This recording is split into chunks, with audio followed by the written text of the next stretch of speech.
Hello friends, welcome to Subhashree Jamuna channel. நம்ம இன்றைக்கி என்ன பார்க்க போகிறோன்னா கருவாட்டு குழம்பு தாங்க.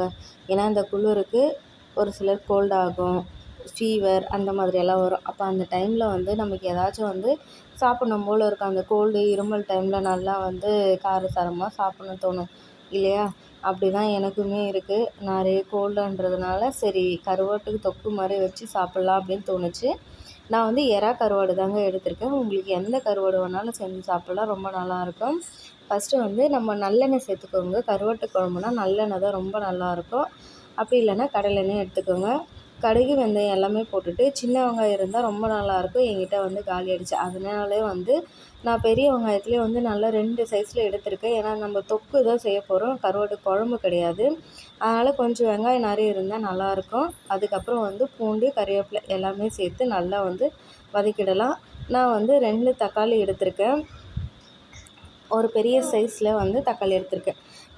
நம்ம கருவாட்டு குழம்புக்கு பார்த்து தான் உப்பு சேர்க்கணும். நம்ம என்ன தான் அலசினாலும் உப்பு இருக்கான்னு கொஞ்சம் கம்மியாக தான் போடணும். ஏன்னா அந்த கருவாடில் கொஞ்சம் உப்பும் இருக்கும். கருவாடில் உப்பில் தான் நல்லா ஊற வச்சுருப்பாங்க பதப்படுத்தி, கெடாமல் இருக்கிறதுக்காக. அதனால தான் நான் தக்காளிக்கு மட்டும் கொஞ்சமாக சேர்த்துக்கிறேன். தக்காளி ரொம்ப பழுத்த மாதிரி இல்லைங்க, பார்க்குறதுக்கு பழுத்த மாதிரி இருக்குது. ஆனால் அது மசியறதுக்கு ரொம்ப லேட் ஆனதுனால நான் என்ன பண்ணிட்டேன்னா, மிளகாத்தூள் இப்போவே நான் சேர்த்துட்டேன். அதை சேர்த்தா நம்ம கொஞ்சம் தண்ணி ஊற்றிட்டு அதை நசுக்கணும்னா சீக்கிரமாக தக்காளி மசிஞ்சிடும். அதனால் நான் ஒரு 1½ டீஸ்பூன் மிளகாத்தூள் எடுத்துருக்கேன். உங்கள் காரத்துக்கு எப்போ நீங்கள் எடுத்துக்கோங்க.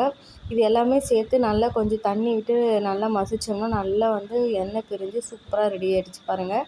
இந்த டிப்ஸை நீங்கள் ஃபாலோ பண்ணி பாருங்கள். ஏன்னா ஒரு சில டைமில் தக்காளி ரொம்ப பழுத்து இல்லாத மாதிரி இருக்குது. அந்த டைமில் நான் இந்த மாதிரி தான் பண்ணுவேன். ஃபுல்லாக எல்லாமே மசிஞ்சு இந்த எண்ணெய் பிரிஞ்சு வர ஸ்டேஜில் நம்ம என்ன பண்ணோன்னா, புளி நான் ஒரு சின்ன நெல்லிக்காய் சைஸில் நான் ஊற வச்சுருந்தேன். ஏன்னா புளி சேர்த்து நம்ம பண்ணும்போது கருவாட்டு குழம்பு நல்லாயிருக்கும், நல்லா டேஸ்ட்டாக இருக்கும். அதுக்காக நான் புளி சேர்க்கலனால தொக்கு நல்லா தான் இருக்கும். ஆனால் புளி ஊற்றி பண்ணும்போது இன்னும் நல்லாயிருக்கும். கரைச்ச புளி நான் அந்த திப்பு இல்லாமல் எடுத்து உள்ளே சேர்த்துட்டு தேவையான அளவு தண்ணி ஊற்றி, ஏன்னா மசாலா, புளி இது எல்லாமே பச்சை வாசனை போகணும் இல்லைங்களா?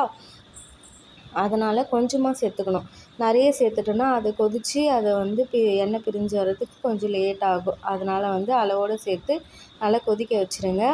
எதுக்கு கேப்பில் நம்ம எறா கருவாடு வாங்கினது சுடு தண்ணியில் போட்டு கொஞ்சம் நேரம் ஊற வச்சுட்டு நல்லா க்ளீன் பண்ணி ஒரு 5-6 டைம் நல்லா அலசி எடுத்துக்கணுங்க. அப்போ தான் அதில் இருக்கிறது எல்லாமே டஸ்ட்டு அது எல்லாமே போயிடும். அந்த உப்பு நிறைய இருக்கும், அதுவுமே போயிடும். அதுக்கப்புறமா நம்ம கொதித்து வந்ததுக்கப்புறமா கருவாடை சேர்த்துட்டு ஒரு 5 நிமிஷம் இருந்தாலே போதுங்க. ஏன்னா இது சிறு கருவாடு இல்லைங்களா, சீக்கிரமாகவே நல்லா வெந்துடும். அதுக்கப்புறம் இந்த மாதிரி எண்ணெய் பிரிஞ்சு வந்ததுக்கப்புறமா நம்ம கொத்தமல்லி இல்லைன்னா கறிவேப்பிலை தூவி இறக்கிட்டு நம்ம சாப்பிட்டோம்னா, சூடாக சாப்பிடக்கூடாது. கருவாட்டு குழம்பு கூட நல்லா ஆற வச்சுட்டு அதுக்கப்புறம் சாப்பிட்டு பாருங்களேன், செம்ம டேஸ்ட்டாக இருக்கும். கண்டிப்பாக இந்த குளிருக்கு நீங்களும் வீட்டில் ட்ரை பண்ணி பாருங்கள். நம்ம channel Subhashree Jamuna channel subscribe பண்ணுங்கள்.